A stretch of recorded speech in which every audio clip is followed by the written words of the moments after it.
Inyong mapapakinggan ang programang Know Your Bible. Alamin ang inyong Biblia. Hatid sa inyo ng World Radio International and is supported by Church of Christ. Narito na si Brother Daniel Oliva. Magandang umaga po mga kaibigan. Muli ito naman ang programang Alamin ang inyong Biblia. Know Your Bible program. Hatid po sino ng World Radio International. Throughout Sparrow Road, Church of Christ, in West Monroe, Louisiana, USA. Inyo po lingkod na nagbibigay ng mensahe, Brother Dan Oliva. Ito po ay marinig nyo every Sunday dito po sa Barangay 92.7 FM, GMA Radio, DWRA broadcasting from Baguio City every Sunday between 5 to 6 o'clock in the morning. Pero sa ating YouTube channel, ina-advance po natin ito every Friday.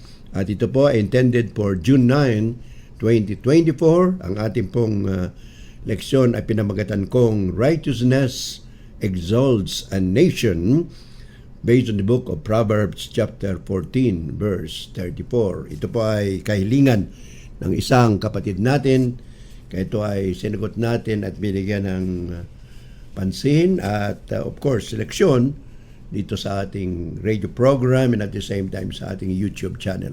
Bago natin talakayan ang ating leksyon, we would like to greet everybody, lalo na po ang aking sponsor, World Radio International sa White Sparrow Road, Church of Christ, West Monroe, Louisiana, USA. Ang aking pong contact dyan na elder, kapatid na Robert Abels, at ang kanyang assistant ay si kapatid na Beverly Henry Dobbs. Ibig po nating pasalamatan ang ating mga partners pa rin sa evangelism and of course sa Christian World Ministry headed by Brother Art Madlaing, Terry Dennis, James Gitoriano, James De La Cruz, and of course James Gitoriano, Rose De La Cruz, Deborah Quinones Marcos, yan po sa California, Golden Gate Congregation and California, USA. Ibig natin acknowledge pa rin ang mga kapatiran sa Baguio, mga radio listeners, Rainbow Subdivision, si kapatid na Carlos Garcia sa Itugon, ang mga kapatid na Balawas and Capsula families, and of course, other places like, for example, in La Union, ang ating mga kasamang evangelist dyan. Nagkaroon kami ng meeting last June 1st, kapatid na Lito Olivares, Jay Monongdo Bangkiray, Freddy Villanueva, kapatid na Dex Arellano, and of course si Jeremy Aguayaway. Diyan po ang meeting namin sa Nagilian, La Union last June 1st. We'd like to greet other members of the congregation. Unang-una po ang ating partners sa ating evangelism, kapatid na June and Sister Dina Kaugiran of Metro Manila, kapatid na Rico Canlas, and family of San Fernando City, Pampanga, and of course other people who are helping the broadcast and evangelism in the Philippines, kapatid na Sister Viola Lauder na nasa California, Sister Rose and June Untalasco nandyan po sa Canada, and marami pa pong tumutulong sa ating radio broadcast through encouragement and of course subscribers. We'd like to greet also our brothers and sisters sa Lingay, Pangasinan. Greg, Sister Greg, Brother Greg and Sister Luz. Manuel, Sister Hilda dyan po sa Damalandan. And of course, Wawa, Lingayen, Pangasinan, kapatid na Jonathan and Annalyn Ramos. All over the Philippines, I would like to greet Brother Neil Imperado, my nephew, sa Mandawi, Cebu, and my sister Evelyn. Mga kapatiran sa Capiz, Brother Nards Tuanyo and Sister Bibing dyan po sa Dao, Capiz. Magandang umaga po mga kaibigan at mga kapatid, at nawa ang ating leksyon na ito ay makakatulong tungkol sa pamamahala ng ating bansa at ng ibang bansa pa. Righteousness exalts a nation according to the book of Proverbs 14:34, intended for our radio broadcast on June 9, 2024. Ito pong sinasabi ng Proverbs 14:34. Righteousness exalts a nation, but sin is a reproach to any people. Sa wikang Filipino po, sinasabi dito, ang katuwiran ay nagpapadakila sa isang bansa o isang bayan, ngunit ang kasalanan naman ay nagdudulot ng kahiyaan. Yan po yung ating mga teksto sa ating pag-aaral, sa ating radio broadcast, and at the same time sa ating YouTube channel. Many people think that a nation's greatness and power are determined by its political, military, and economic strength. So, yan po ang karamihan ng pag-iisip na sabi nila, ang kapangyarihan, ang kadakilaan ng isang bansa ay dahilan sa kanyang politika, military, at economic strength. Yung kalakasan galing sa politika, sa military, mga sundalo, at ang ekonomiya.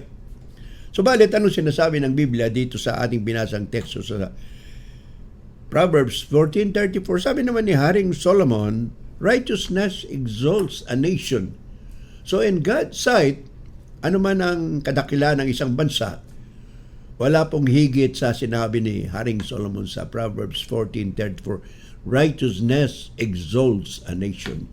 So kung ibig natin maging dakila ang ating bansa, kailangan maging matuwid tayo, mga Pilipino. Maging nasa Pilipinas man tayo o nasa ibang bansa. Ano pong sinasabi ng Biblia kung paano maging totoo na ang isang bansa ay magiging dakila sa pamamagitan ng katuwiran or righteousness? Alamin natin ang Biblia sapagkat sinabi ng ating Panginoong Kristo sa Juan 8:32, malalaman ninyo ang katotohanan at ang katotohanan ang magpapalaya sa inyo. Sa leksyon po mga ito mga kaibigan at mga kapatid ay tatalakayin natin ang tatlo na parte ng ating discussion. Number 1, what is the meaning of God's righteousness? Ano pong kahulugan ng sinasabi nating God's righteousness? Ang katuwiran ng Diyos. Ano pong ibig sabihin niya? Number 2, how do nations fall physically and spiritually? Paano bumabagsak ang isang bansa, mga bansa, physically and spiritually? Physically means natalo siya sa digmaan, at spiritually dahilan sa kanyang mga kasalanan at mga tinatawag nating kabuktutan. And number 3 that we will answer is, how can a nation be exalted by righteousness? Paano ba magiging dakila ang isang bansa sa pamamagitan ng katwiran? And of course, when we talk about righteousness here, it refers to the righteousness of God. Katwiran ng ating Panginoon. So, pumunta na po tayo sa ating discussion. Pwede po kayong mag-react sa ating mga sinasabi dito through text, through questions sa ating YouTube channel. And of course, number 1 request, pwede kayo mag-subscribe para pa kayo ay mayroong notification every time meron tayong bagong video. And of course, you put also your likes. Now, let's go to our discussion. What is the meaning of God's righteousness? The word righteousness in the book of Proverbs 14:34 is not referring to a person's right standing with God. So pag sinabi natin God's righteousness dito sa Proverbs 14:34, ang tinutukoy po natin yung hindi po yung personal na katuwiran ng isang tao o personal na katayuan ng isang tao sa harap ng Diyos. But we are referring to the nation. Isang bansa, a nation that adheres to God's righteous standards as found in His moral law. So pag sinabi nating katwiran ng isang bansa, we are referring to a nation, isang bansa na sumusunod po sa batas ng Panginoon, sa standard ng Panginoon as far as morality is concerned. Ang ibig sabihin ng morality, yung mga batas na binibigay ng Panginoon tungkol sa pakikipagkapwa-tao. Pag sinabi nating moral law, it refers to our relationship with our fellow men. It is not a particular political party that exalts a nation, but it is a righteousness. Karamihan po sa mga pag-iisip ng tao, pag nasa partido ka raw na ito, ikaw ay malakas, magiging dakila ka, politically speaking. Pero sa harap po ng Panginoong Diyos, hindi po isang partikular na partido ang nagpapataas ng standard of righteousness ng isang tao, kundi siyempre yung katuwiran ng ating Panginoon Diyos. The righteous ethical standard is based upon the law of God. Ito po ay batas na galing sa salita ng ating Panginoon Diyos. Basahin po natin sa sinabi ni Apostol Pablo sa 1 Timoteo Kapitulo 8 at 9. Ganito po ang sinasabi ni Apostol Pablo. Medyo mahaba po ito. Pakinggan po natin ang sinabi ni Apostol Pablo 1 Timoteo 1, chapter 1, verse 89. Alam naman natin na ang kautusan ay mabuti kung ginagamit sa tamang paraan. Alalahanan natin ang katotohanan, ang kautusan ay hindi ginawa para sa mabubuting tao, kundi sa mga walang kinikilalang batas, sa mga kriminal, para sa mga hindi kumikilala sa Diyos, at sa mga makasalanan, para sa mga lapastangan sa Diyos, at walang hilig sa kabanalan, para sa mga mamamatay tao at pumapatay ng sariling ama at ina. So yung batas po ng Panginoon, hindi ginawa para sa mabuting tao. Kung mabuting tao ka na, hindi mo na kailangan yung batas, sumusunod ka sa Panginoon. Pero sabi ni Apostol Pablo, ang batas ng Panginoon ay ginawa hindi para sa mga mabubuting tao, kundi sa mga walang kinikilalang batas, sa mga kriminal, at para sa mga hindi kumikilala sa Diyos at sa lahat ng uri ng makasalanan. Alright, yun pong sabi ni Apostol Pablo sa 1 Timothy chapter 1, verse 8 and 9.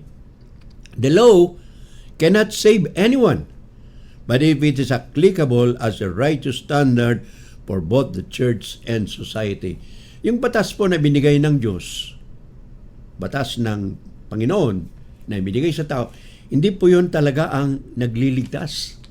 Ang batas po ng Panginoon ay para sa ating katuwiran. The law of God was given as a righteous standard for both the church and civil society. Sino po ang nagliligtas? Siyempre ang Panginoong Jesucristo, sa pamamagitan ng pananampalataya natin sa Kanya at sa pamamagitan pa rin ng grasya o kaloob ng Panginoon.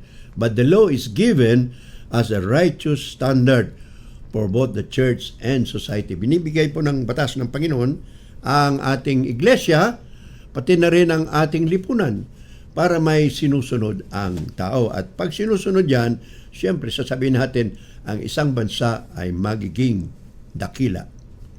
The Old Testament law was a schoolmaster that leads us to Christ. Doon po sa lumang tipan, nagbigay po ang Panginoon Diyos ng isang batas sa mga Israelita. At ayon sa Galatia 3:24, it was a schoolmaster, tagaturo, tagahatid, upang tayo ay dumating sa kay Kristo. In other words, yung Old Testament law na ibigay ng Diyos sa mga Israelita ay patungo lamang sa kay Kristo. At dahil sa kapanahonan ng Kristo tayo ngayon, ang Old Testament law ay luma na, at si Kristo po ay nagbigay ng kanyang sariling mga batas. Ano po yung batas? Actually, dalawa lang po binigay ng Panginoon ni Yesu Kristo. Mahalin mo ang Diyos ng buong puso, buong kaluluwa, at buong pag-iisip, at mahalin mo ang iyong kapwa katulad ng pagmamahal mo sa iyong sarili. At sabi ni Kristo, sa dalawang batas na yan, nakabitin. Naroon, o yun ang kabuuan ng buong Old Testament law na ibinigay ng Diyos sa mga Israelita. So pag nasunod natin yung pagmamahal sa Panginoon, pagmamahal sa ating kapwa, we can become a righteous nation and we can please our Lord. So yun po ang nagiging dahilan kung paano tayo maging dakila sa harap ng ating Panginoong Diyos. Number 2, how do nations fall physically and spiritually? Paano po bumabagsak? Paano po bumabagsak ang isang bansa? Para malaman natin kung paano bumabagsak ang isang bansa, titingnan po natin yung history o mga kasaysayan. How do nations fall physically and spiritually? Well, si Kristo po, may sinabi dyan sa Matthew chapter 12, verse 25. Sabi ng Panginoon, every kingdom divided itself is brought to desolation, and every city or house divided against itself shall not stand. So ano ibig sabihin ng Panginoon? Sabi niya, ang bawat kaharian na nahati-hati, na nag-aaway-away, naglalaban, ito po yung kaharian na hindi magtatagal. Babagsak po yan. Every city and every house divided against itself shall not stand. So ang isang bansa, ang isang syudad, na katulad halimbawa ng Baguio, kung wala pong pagkakaisa, nag-aaway-away yung mga councilor, yung mayor at mga iba pang mga sektor ng ating lipunan o syudad, babagsak po ang isang bansa, babagsak ang isang syudad, pati na rin ang isang iglesia o anumang organisasyon. Clearly, division within itself will make a nation fall. So hindi po yung panlabas. Maaring panlabas, magaling ka, lahat ng kalaban pwede mong sanggain at kalabanin. Pwede mong talunin. Pero kung may kabulukan sa loob ng pamamahay mo, sa iyong sariling syudad, sa iyong sariling bansa, pwede pong bumagsak ang isang bansa, spiritually speaking, and even physically speaking. Success comes by sticking together and not by fighting against each other. So isang kasabihan, sabi nila, ang tagumpay daw ay dumarating kung mayroong tinatawag na pagkabuklod-buklod, pagsasama-sama, at hindi yung pag-aaway-away. At sino ba ang kaaway mo? Yung sarili mong kabakuran mo, kapatid mo, kaibigan mo. So wala pong tumatagal na isang organisasyon kung walang tinatawag na sticking together, pagbubuklod-buklod, tinatawag na unity, kung hindi mayroong paglalaban-laban, pag-aaway-away. And Matthew chapter 24, verse 7, inulit ng Panginoong Jesucristo, sinabi niya doon, our Lord Jesus Christ predicted, nation shall rise against nation, and kingdom against kingdom. Mga bansa raw ay maglalaban-laban sa kapwa niya bansa. Of course, mayroon tayong United Nations ngayon, pero bagamat mayroon tayong United Nations, ano pong nangyari? May giyera between Russia and Ukraine, may giyera doon sa Jerusalem sa mga Hudyo at saka mga Hamas, Palestine. May giyera rin between Philippines and China. Of course, that is not yet formal. Puro lang po tinatawag na mga pasakalye. So, sabi pa rin ng Book of Proverbs 11:14 rather, Kawikaan 11:14, sabi ni Haring Solomon, the wise man wrote, for lack of guidance, a nation falls, but victory is won through many advisors. Ano pong ibig sabihin ni Haring Solomon? Sabi niya, kung walang pag-guidance, walang nagbibigay payo, ang isang bansa ay pwedeng bumagsak. Subalit may tagumpay kung mayroong mga tagapayo. In other words, no man is an island. Kahit napakatalino ka, kahit genius ka, hindi mo alam lahat. Why? Because we are limited. Hindi po tayo katulad ng Panginoon, alam niya lahat. Pero ang tao, kahit napakatalino, genius siya, kailangan niya pa rin ang tinatawag na katulong, advisors, partners in progress. Wala pong bansa na tumagal na wala siyang kasama na mag-isa lamang siya. Kahit si Alexander the Great, the greatest conqueror of Europe during his time, marami siyang generals. And of course, Alexander the Great was a very great general, very great warrior. Pero marami pa rin siyang general. So, a spiritual guidance or God's word spoken through the prophets will make a nation stand forever. Noong kapanahonan ng mga propeta, panahon ni na Daniel, Isaiah, Jeremiah, yung mga sinasabi po nila, ito ay galing sa Panginoon. Nagsasalita ang Panginoon Diyos sa pamamagitan ng mga propeta at ito ay sinasabi nila sa mga bansang ayaw ng Panginoon Diyos na nagpapatuloy na masama, lalo na ang bansang Israel. So maraming pinadalang propeta ang Panginoon Diyos. Nandun sa Isaiah, si Jeremiah, si Ezekiel, and of course si propetang Daniel at iba pa. The advisors here referred to God's words uttered by the prophets or spokesmen of God. So, wala yung advisor literally, wala siya personally doon. Pero yung sinulat ng Panginoon, yung mga sinabi ng Panginoon, yun po ang pwedeng maging tagapayo. Yun po ang advisors nila. Although wala spiritually, or rather physically ang Panginoon, wala rin yung mga propeta. Pero yung mga narinig nila ay pwedeng sabing yun ang mga advices ng mga propeta at of course galing sa Panginoon Diyos. The northern kingdom of Israel, for example, downfall was due to the rejection of the covenant with God. Doon po sa Old Testament, primero, meron silang United Kingdom. Meron pong 12 tribes of Israel. Panahon ni King David and ni King Solomon, ang bansang Israel ay iisa pa. Composed of 12 tribes. Pero hindi po tumagal yung 12 tribes na yan. Nang naupo na po yung anak ni Haring Solomon na si Rehoboam, tinaas niya po yung buwis. He increased the taxes. So nagkaroon ng division ang bansang Israel. Humiwalay yung 10 tribo. And the 10 tribes na humiwalay, tinawag silang Northern Kingdom, composed of 10 tribes, and they were also called Israel. At ang dalawang tribo, or the kingdom of Judah and the kingdom of or rather the tribe of Judah and tribe of Benjamin, sila po yung naiwan. They were called the Southern Kingdom or Judah. So yun po ang nangyari sa bansang Israel. The Northern Kingdom of Israel, downfall, of course, so titingnan nyo, there are about 200 years more or less, pag tingnan nyo yung First Kings na libro sa Old Testament, about 200 years more or less, their downfall was due to the rejection of the covenant with God. Karamihan po sa hari ng Northern Kingdom or Israel, masasama. Lalo na si Ahab, na asawa niya si Jezebel. Sumamba po sila sa iba't ibang Diyos. So hindi po tumagal. Of course, tumagal din sila ng 200 years. Bumagsarak sila 722 BC. To sum it all, brothers and sisters, wickedness was the main reason.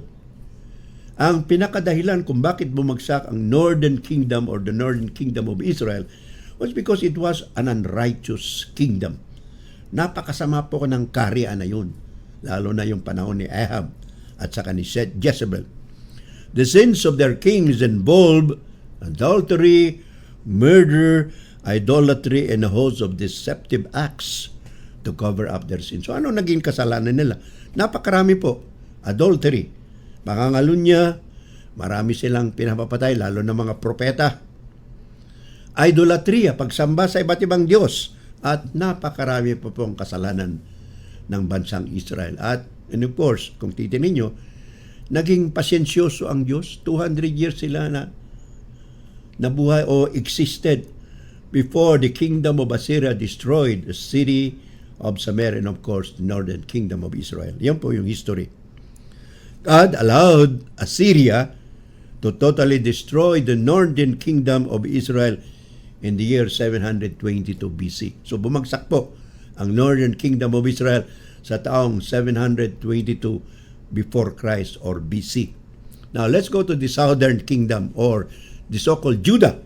Dalawang tribo lang po ito. Kingdom of Judah and the kingdom, or rather the tribe of Judah and the tribe of Benjamin was also destroyed because of wickedness. Nawala na po si Solomon, nawala na rin si King David. From Rehoboam to the last king of the southern kingdom, sila po ay generally speaking naging masama. They were not righteous. Of course, during the time of King Josiah, meron pong isang hari, of course another one, si Hezekiah. Despite King Josiah's efforts to worship Yahweh alone, year 640 BC, God permitted the Neo-Babylonian Empire to destroy Jerusalem and finally the temple. So, generally speaking, yung Southern Kingdom or Judah, naging masama rin sila. They existed for more than 300 years.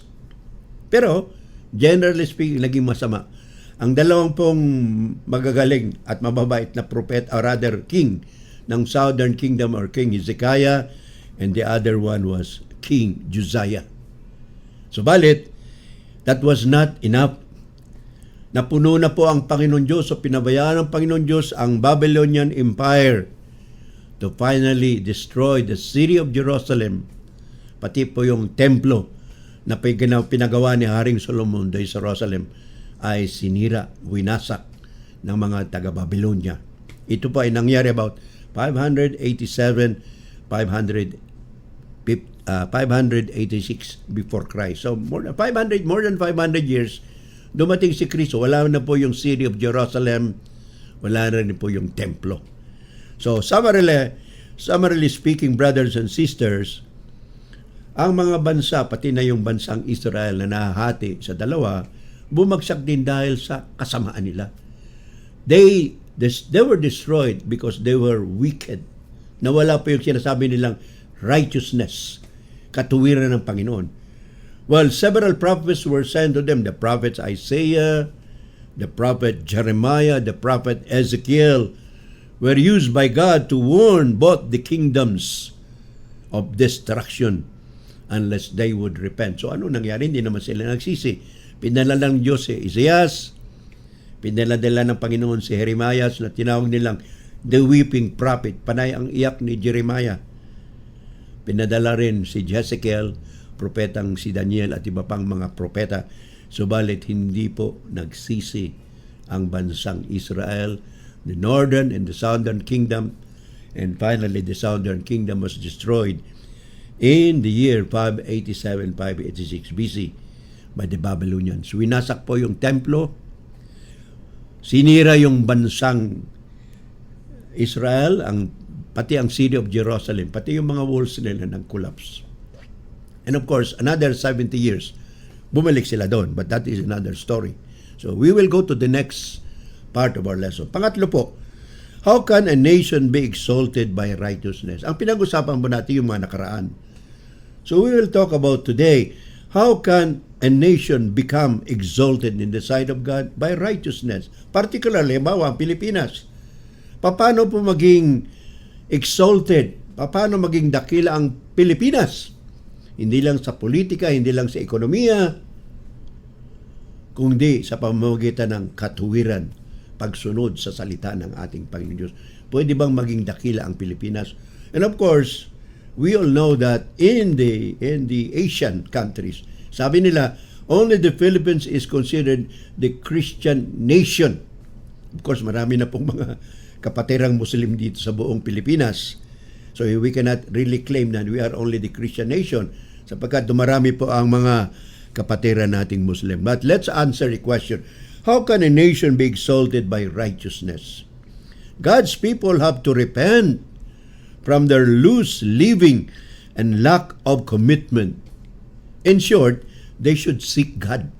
Anong dapat gawin ng isang bansa? Well, magsisi sila sa kanilang pang-uri ng pamumuhay, lalo na sa ating leadership. Saan po nagsisimula ang korupsyon, kabulukan? Mula po sa taas, pababa, pwedeng galing sa baba, pataas, or nasa gitna. Anong sinabi ng Book of Chronicles, sa English po, Chronicles, sa Tagalog, Kronika. Basahin po natin yung sinabi sa 2 Chronicles chapter 7:14. Ito po ay sulat, hindi natin alam, sabi nila sulat ni Samuel, etc. No? But let's read the book of 2 Chronicles chapter 7 verse 14 sa wikang Pilipino po. Ganitong sinasabi, ngunit kung ang bayang ito na nagtataglay ng aking karangalan ay magpapakumbaba, manalalangin, hanapin ako at talikuran ang kanyang kasamaan, pakikinggan ko sila mula sa langit, patatawarin ko sila sa kanilang mga kasalanan at muli kong pasasaganain ang kanilang lupain. Ito po ay sinulat doon sa 2 Chronicles chapter 7 verse 14, salita ng Panginoon. At of course, ito ay sinabi ng Panginoon sa kay Haring Solomon. Kung titingnan niyo yung konteksto ng 2 Chronicles, God was talking to Solomon and He warned Solomon, I give you wisdom, but you have to be very careful. Ano po nangyari kay Haring Solomon? Napaka-wise niyo pa. Subalit marami rin siyang nagawang kasalanan. Ang number one kasalanan ni Haring Solomon, nag-asawa siya ng 1,000, 700 wives and 300 concubines, and most of those wives brought him to worship different idols. So sabi ng Panginoon kay Haring Solomon, Ngunit kung ang bayang ito, bansang Israel, ay magtataglay ng aking karangalan, magpapakumbaba, mananalangin, hanapin ako at talikuran ng kanilang makasamahan, pakikinggan ko sila mula sa langit. Patatawarin ko sila sa kanilang makasalanan at muli kong pasasaganain ang kanilang lupain. Pwede pong application yan sa bansang Pilipinas at sa anong bansa. Kung ang isang bansa ay nakakalimutan ng Panginoon, siyempre, magbibigay po ng judgment, magbibigay ng kaparusahan ng Panginoon, katulad nangyari doon sa Sodom and Gomorrah. Therefore, brothers and sisters, the church needs to base their standards of ethics on God's righteousness inwardly and outwardly. So, napakalaki po ng Pilipinas. So, applied na po lang natin sa lokal na iglesia ng Panginoon. Ang isang lokal na iglesia ay dapat sundin ang standard of ethics of God's righteousness. So kung ano man ang panutuntunan ng Panginoon tungkol sa katuwiran, outwardly and inwardly, hindi lang po panlabas. Pwedeng inwardly. So pwedeng righteous ang isang nation, pero ang kanyang spiritual na pamumuhay ay mali. Sa iglesia rin, pwede rin applicable yun. Pwedeng outside, kitang-kita mo yung isang church, local congregation, maraming ginagawa. Pero within their membership, sa mga pag-iisip nila, mayroon pala silang mga mararaming kasamaang pinaplano. Hindi po natin alam. Only God knows. The local church therefore should help place godly leaders in every facet of society to change the system. Ano pong ibig kong sabihin dyan? Darating na po ang election next year. Oktubre, magpapile na ng mga kandidacy ang mga kandidato. So, paano nakakatulong ang lokal na iglesia ng Panginoong Jesucristo? Should help place godly leaders. So, ang ibubutos po natin mga kapatiran, mga kaibigan, ay mga taong godly, makadiyos. Hindi po yung corrupt na opisyal, nananalo lamang dahil sa salapi, dahil sa popularidad at sa maraming pang dahilan. Meron pa bang godly leaders among the people of the Philippines? Marami po. Hindi lang sila nahihalal sapagkat hindi po yun ang tinatawag nilang standard o basihan ng eleksyon. Marami pong pamamaraan para manalo. And of course, alam natin, pag may pera, may impluensya, may pangalan, usually yun po ang nanalo, but not all of the time. So the responsibility of the local church, Christians in our nation, the Philippines for example, should help place godly leaders in every facet of society to change the system. So hindi lang po sa pangkalahatan, pati sa lokal na gobyerno, sa barangay, sa syudad, sa munisipyo, sa region, pati na rin sa pambansa, sa Senado, sa Kongreso. At kung merong ganyan, sigurado po magiging matatag, maging dakila ang Pilipinas. And what former President said, this nation can be great again. Ano sabi ni Apostol Pablo sa Romans chapter 12 verse 2? Romans 12 verse 2 sabi ni Apostle Paul, be ye transformed by the renewing of your mind, so that you will know what is the good, what is pleasing will of God. So, kailangan magbago ang pag-iisip. Baguhin ang pag-iisip, huwag tayong umayon sa standard ng physical na mundo. Therefore, the church needs to equip the saints. Kailangan ang mga banal sa iglesia, ang mga miyembro ng iglesia ay dapat maturuan for every aspect of culture, including the media and the entertainment industry. Ang Pilipinas po, marami pong nag-i-impluensya. Lalo na ngayon, mayroon tayong social media, entertainment industry. Maraming ideya at leksyon na nakukuha ng mga kabataan doon, lalo na yung mga kasama natin sa iglesia ng mga kabataan. So kailangan, pati roon, mga kapatid, ang kultura sa media, sa entertainment, ay pumapasok po yung tinatawag na godly standard, God's righteousness. And not just focus on politics and other matters of this world. So, hindi lang po politika. Kailangan ang renewal ng buong bansa sa lahat ng aspekto. Another, number 4, We need also to have Christian educators in schools and universities. Sa mga universidad, sa mga kolehiyo, may mga profesor dyan na hindi po naniniwala sa Diyos. Mayroong mga profesor dyan na sabi nila, walang Panginoon Diyos. So, they are scientists. They do not believe in God. So, siguro dumarami na yan sa ating syudad, sa eskwelahan, sa ating mga university.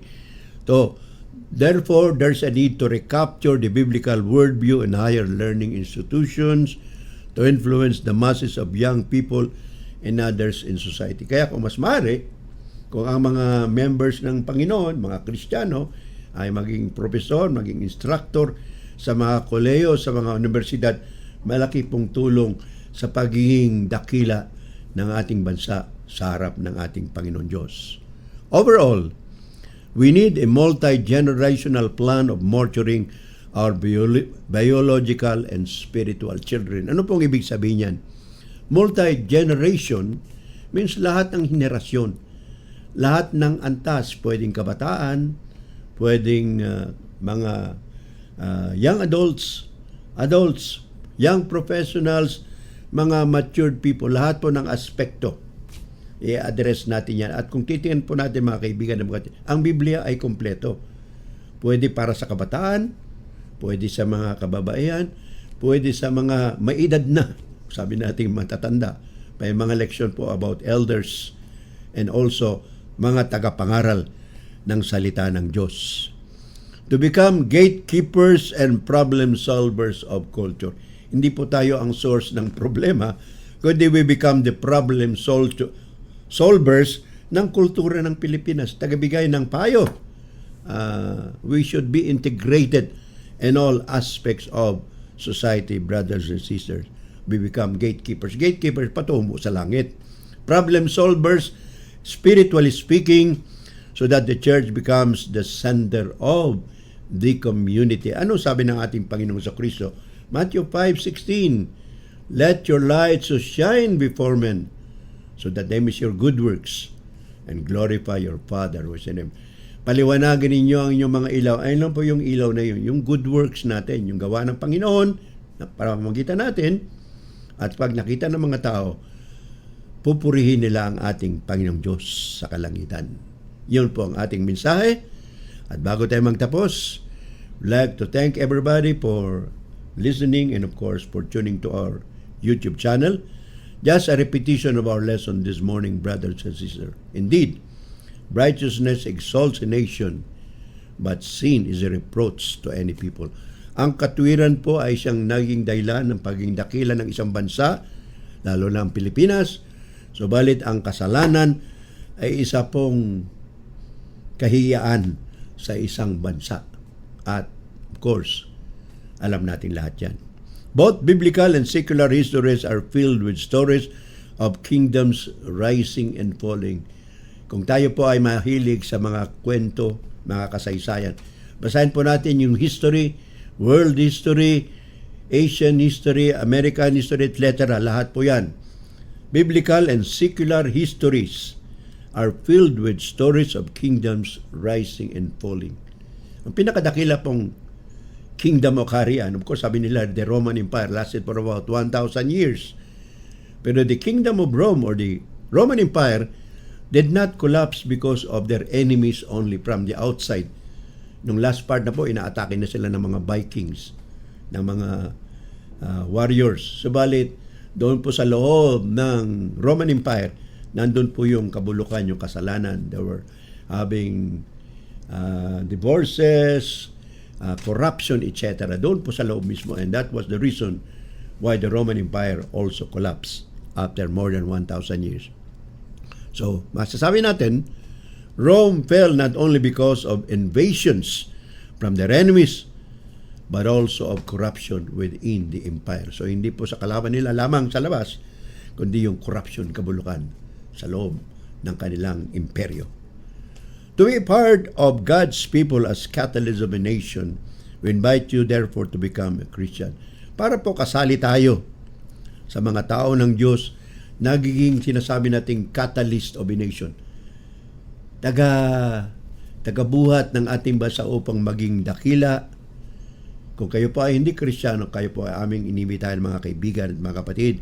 Unang-una, maging Kristiyano muna tayo bago tayo maging instrumento ng Panginoon Diyos para tulungan ang ating bansa na maging dakila as a great nation. Number one, you have to believe in Jesus and be baptized to be saved. Ano sabi ni Kristo? Mark 16:16, he who believes in is baptized shall be saved. Magsisi ka rin sa iyong kasalanan, magpabautismo sa kapatawaran ng iyong mga kasalanan at sa pagtanggap ng banal na Espiritu Santo. And ayon sa Acts chapter 2 verse 38.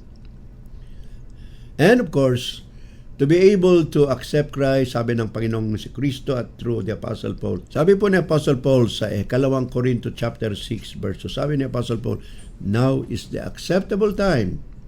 Today is the day of salvation. So ngayon po ang kapanahunan, kung kayo po ay naliwanagan sa ating leksyon, sa ating mensahe, at sa iba pang mga leksyon dito sa ating YouTube channel and of course sa radio, kayo po ay inimbitahan namin lumapit kay Kristo sapagkat siya po ay tumatawag at nagbibigay siya ng spiritual na kapahingahan. Ano sabi ni Kristo?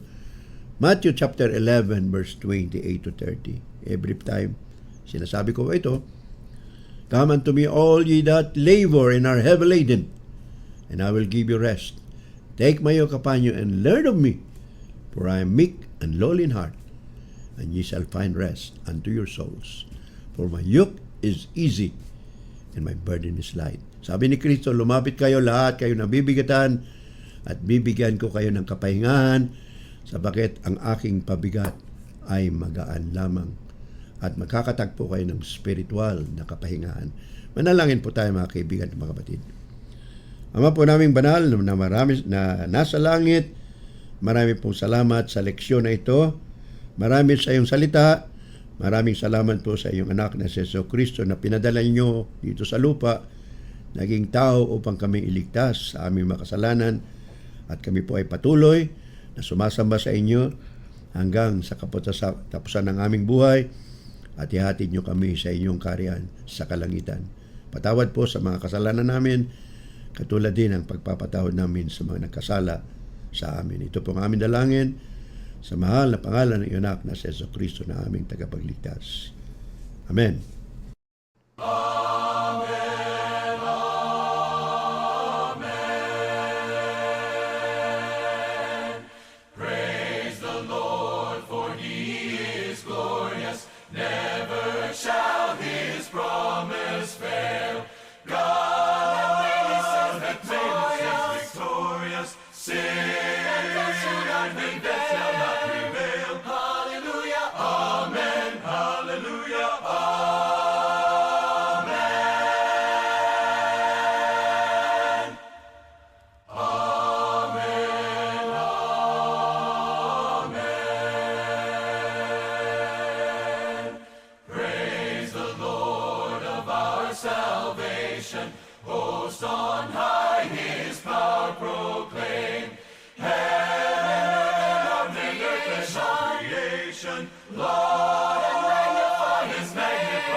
Inyong napakinggan ang programang Know Your Bible. Alamin ang inyong Biblia. Hatid sa inyo ng World Radio International and is supported by Church of Christ.